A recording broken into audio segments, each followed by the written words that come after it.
복된 새 하루가 시작되었습니다. 오늘 6월 30일 금요일인데 우리에게 주신 하나님 말씀은 로마서 16장 17절부터 27절까지 말씀입니다.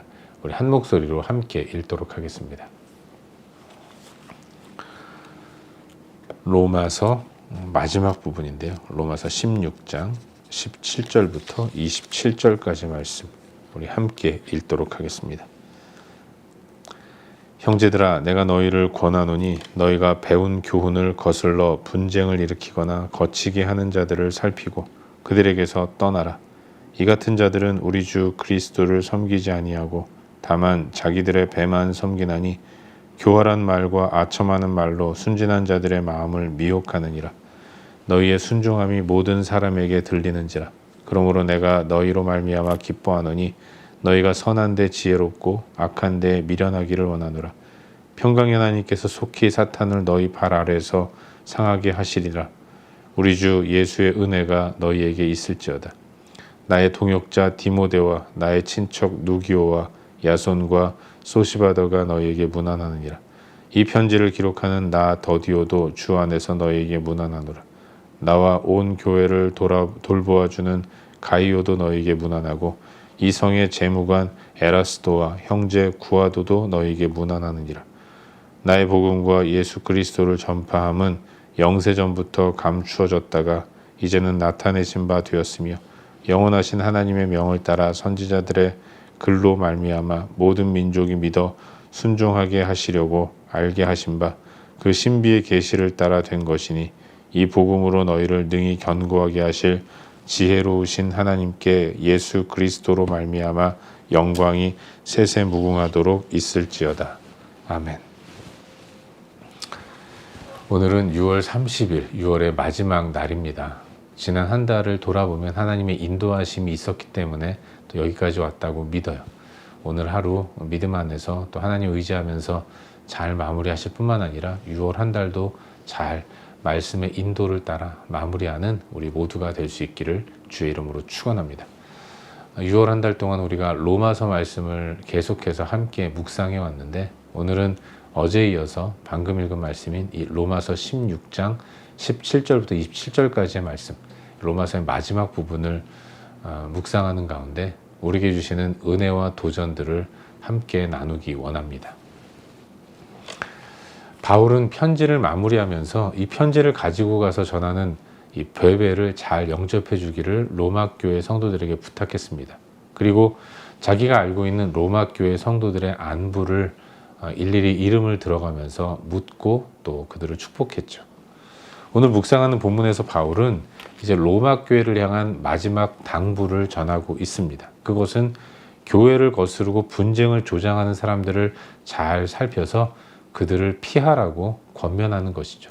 피한다는 것은 멀리 하라는 것이고 그들로 하여금 교회 안에서 자신의 생각들을 주장하지 못하도록 만들라는 그런 단호함을 주문하는 것입니다. 바울은 그들의 실체를 잘 알고 있었습니다. 그래서 얘기해주고 있는데 무엇보다도 그들은 교회 안에 있지만 그리스도를 섬기는 자들이 아니다라고 말하고 있습니다.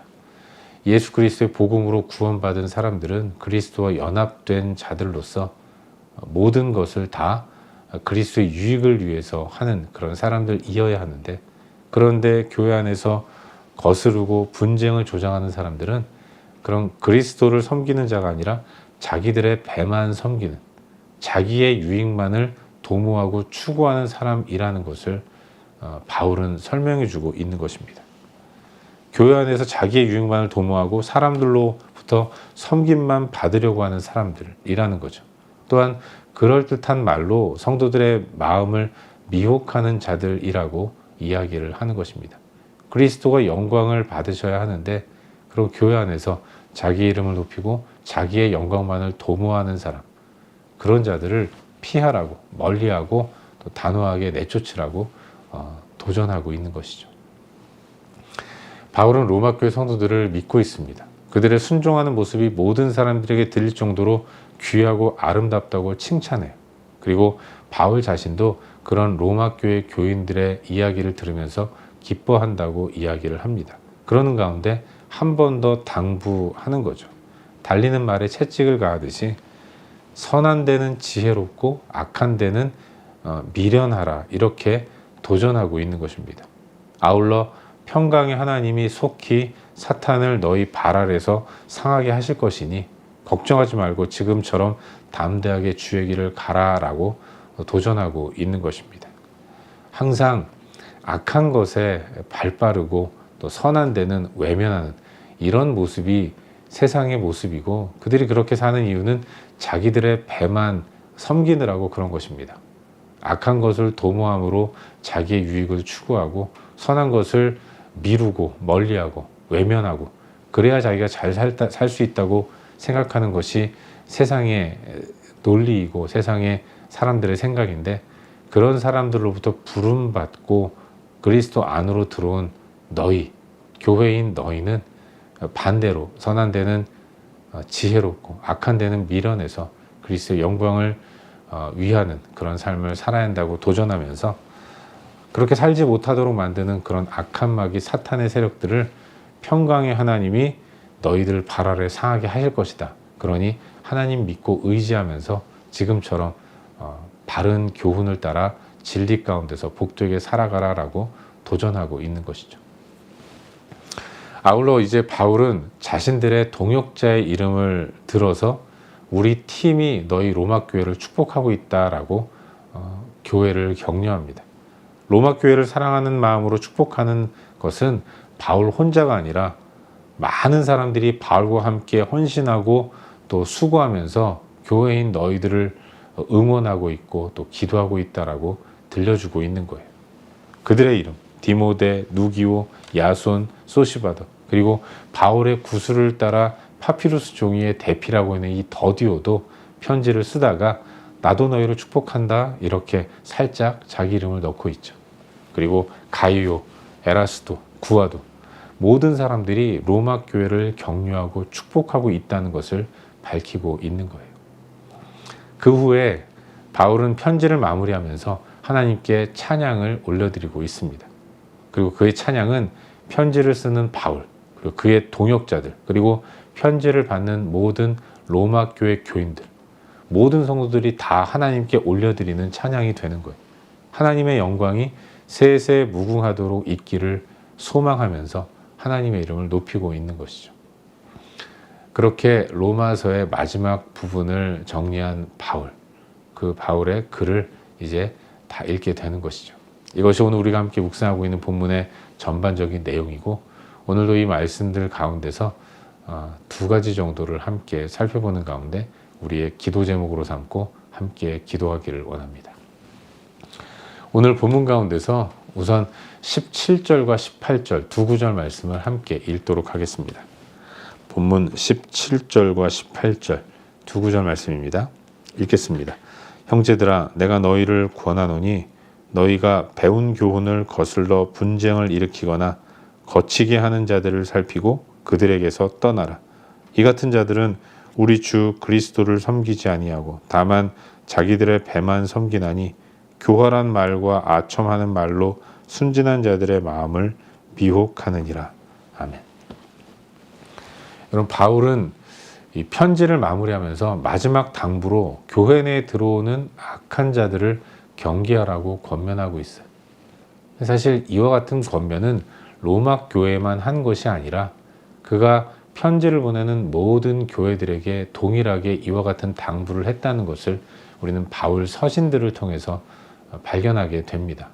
오히려 이 로마 교회에게 보낸 로마서 편지에는 이 당부가 굉장히 마지막 부분에 또 짧게 언급되고 있다는 것을 알 수 있어요.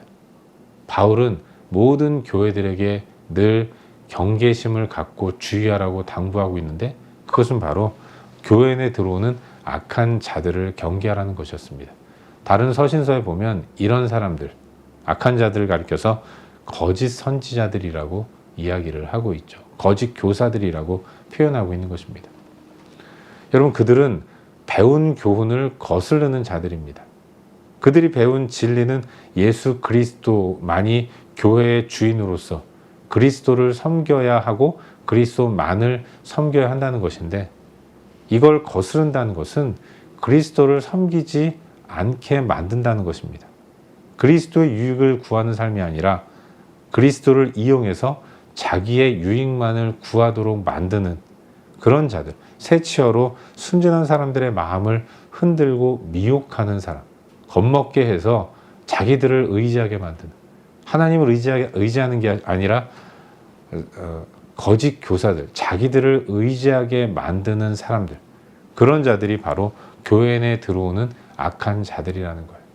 계속해서 하나님 말씀을 자의적으로 풀면서, 그러니 너는 내가 돌봐줘야 돼, 나만 의지하고 나만 믿고 따라와, 이런 이야기를 하면서 성도가 바라보아야 할 그리스도를 가리고 자기들만 바라보도록 만드는 그런 악한 자들이 초대교회 가운데도 많이 있었던 거죠. 바울은 모든 교회들에게 하나하나 편지를 보내면서 바로 그런 자들을 경계하라고 권면하고 있는 것이고, 로마서 말미에 로마 교회 안에도 그런 자들이 있을 수 있으니 그런 자들을 살피고 그런 자들을 멀리하고 피하라라고 권면하고 있는 것입니다. 여러분, 이런 자들이 많이 있다는 것을 우리는 바울 서신을 통해서 발견하게 되는 것이고, 사실 이와 같은 자들은 초대교회뿐만 아니라 오늘을 살아가는 우리 현대교회 가운데도 이런 모습이 있다는 것을 사실은 인정하고 또 주의를 기울여야 한다는 생각을 해보게 됩니다. 사랑하는 여러분, 다른 여느 교회들과 같이 로마 교회 안에도 갈등과 분열의 소지가 있었습니다. 그런데 사실 교회가 분열로 빠져드는 원인은 다른 게 아닙니다. 복음에 대한 이반 현상 때문에 그런 거예요. 바울은 너희가 배운 교훈이라고 표현하고 있는데, 처음 하나님 만나고 말씀의 은혜를 경험했을 때의 감격과 감동, 이걸 잃어버리게 되면 교회는 흔들리게 되는 것입니다. 그리스도를 향한 감사와 감격의 마음이 흔들릴 때 자꾸만 사람들을 바라보게 되는 것이고, 그 사람들을 의지하는 모습을 갖게 되는 것이죠. 그럴 때 교회는 걷잡을 수 없는 갈등과 분쟁의 한가운데로 들어갈 수밖에 없다는 것을 우리는 성경 속 초대교회 모습들을 통해서 교훈받고 도전받게 되는 것입니다.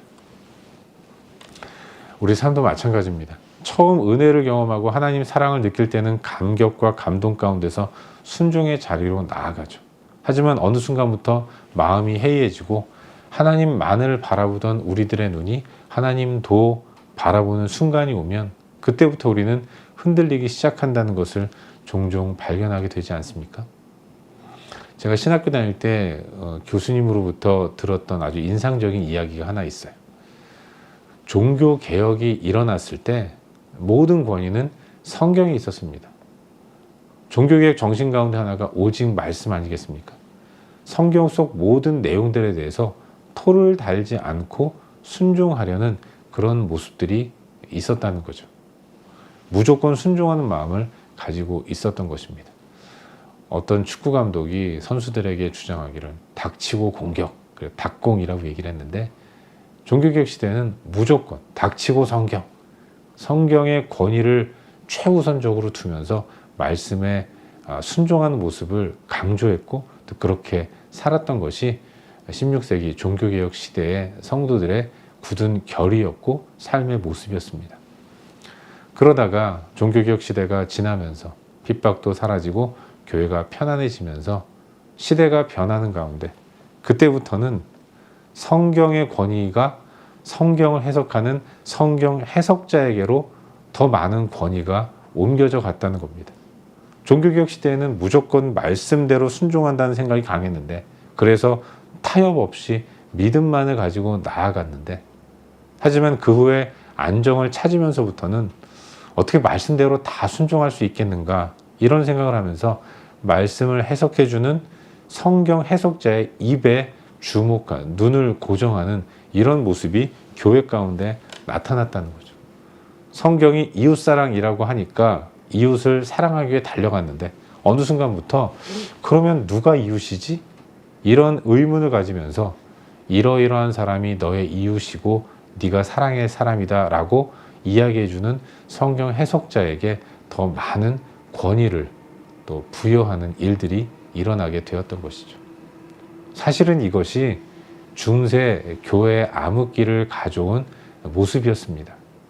우리는 어찌하든지 주님 오시는 그날까지 우리가 수건을 벗고 그리스도를 직접 보는 그날이 오기까지 우리는 말씀이 하나님이시니까 하나님 말씀에 무조건적으로 순종하면서 말씀의 권위를 두고 말씀의 인도를 따라가야 하는 것입니다. 여타의 다른 사람들의 이야기를 성경과 맞먹는 권위로 인정하고 따르는 것은 굉장히 위험하다는 것을 잊지 말아야 하는 거예요. 사랑하는 여러분, 우리는 늘 항상 하나님 앞에 서야 합니다. 요한복음 말씀처럼 이 말씀은 곧 하나님이시니라 라고 하셨으니까 하나님 앞에 선다는 것은 말씀 앞에 선다는 것을 의미하는 겁니다. 말씀을 묵상하는 삶을 살아야 하는 것이고 말씀을 묵상할 때 성령의 도우심을 따라서 말씀을 묵상해야 하는 것입니다.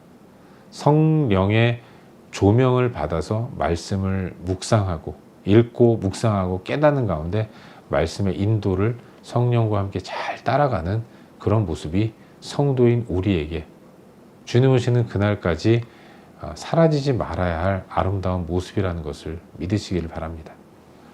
오늘도 하나님 말씀을 묵상하는 가운데 우리의 모습을 살펴보고 하나님의 뜻을 헤아리는 가운데 오직 그리스도의 인도만을 온전히 따라가는 저와 여러분, 우리 모두가 될 수 있기를 주의 이름으로 축원합니다. 한 가지만 더 묵상하기를 바라는데요. 오늘 본문 가운데서 마지막 부분인 26절과 27절 말씀을 함께 읽도록 하겠습니다. 함께 읽겠습니다. 이제는 나타내신 바 되었으며 영원하신 하나님의 명을 따라 선지자들의 글로 말미암아 모든 민족이 믿어 순종하게 하시려고 알게 하신 바 그 신비의 계시를 따라 된 것이니 이 복음으로 너희를 능히 견고하게 하실 지혜로우신 하나님께 예수 그리스도로 말미암아 영광이 세세 무궁하도록 있을지어다. 아멘. 여러분, 바울은 로마서를 마무리하면서 우리 하나님께 모든 영광을 세세 무궁하도록 돌리고 있습니다. 그는 하나님을 찬양함으로 편지를 마무리하고 있는 거죠. 근데 여러분, 바울의 찬양과 영광을 받으실 하나님, 바울과 함께 모든 성도들이 다 영광을 돌려야 할 하나님, 그분은 어떤 분이신가? 그분은 복음으로 우리를 능히 견고하게 하실 지혜로우신 분이다라고 바울은 선포하고 있는 거예요. 복음으로 우리를 능히 견고하게 하실 분, 그분이 바로 우리 하나님이신 것입니다. 우리의 찬양과 경배를 세세 무궁토록 받으실 만한 그런 하나님이신 거예요. 여러분, 세상은 여러 가지 면에서 우리를 흔듭니다. 환경으로 우리의 마음을 흔들리게 해요. 상황을 통해서 우리를 위협하고 우리를 겁먹게 하죠. 우리의 마음을 불안하게 만드는 겁니다. 그러나 우리를 굳게 붙들어 주시며 흔들리지 않게 만들어주는 유일한 힘, 그것은 바로 복음밖에 없다는 것이죠. 복음이 예수 그리스도니까 예수님 밖에는 없는 것입니다. 여러분, 복음이 우리를 견고하게 해준다는 사실을 잊지 마시기를 바랍니다. 복음이신 예수 그리스도만이 세상을 바라보지 않도록 우리를 굳게 만들어 준다는 것을 믿으시길 바라요. 복음의 감격을 잃어버리는 순간 우리 눈에는 세상이 들어오는 것이고 세상은 항상 우리를 위협하고 우리의 마음을 흔들고 있다는 것을 잊지 말아야 합니다. 우리가 흔들리지 않고 견고하게 서기 위해서는 우리를 평안으로 인도하시는 지혜로우신 하나님, 복음이신 예수 그리스도를 붙드는 길밖에는 없다는 사실을 믿으시기를 바랍니다. 바라기는 오늘 하루 우리들의 삶이, 아니 일생의 우리들의 삶이 그리스도를 반석이요 산성이요 요새로 삼으면서 그 안에서 요동치 않는 삶을 살 수 있기를 바랍니다. 오직 예수 그리스도의 은혜의 복음만을 붙들고 흔들리지 않고 담대하게 나아가는 저와 여러분, 우리 모두의 삶이 될 수 있기를 주의 이름으로 축원합니다. 기도하겠습니다. 함께 기도할 때에 오늘 주신 말씀 붙들고 기도하기로 나왔는데요. 하나님, 오늘도 복음을 깊이 묵상할 수 있도록 은혜를 베풀어 주옵소서. 복음이신 예수 그리스도를 잘 따라갈 수 있도록 은혜를 베풀어 주옵소서. 말씀의 인도만을 따라 살아가게 하시고 매 순간 하나님을 의지하고 주님을 묵상하면서 살아갈 수 있도록 도와달라고 이 시간 주신 말씀 붙들고 함께 기도하겠습니다. 또한 우리 여러 가지 중보할 영역들을 기억하면서 하나하나 기도하시고 각자 개인적인 기도 제목 가지고 기도하시다가 일상의 삶의 자리로 나아가도록 하겠습니다. 함께 기도합시다.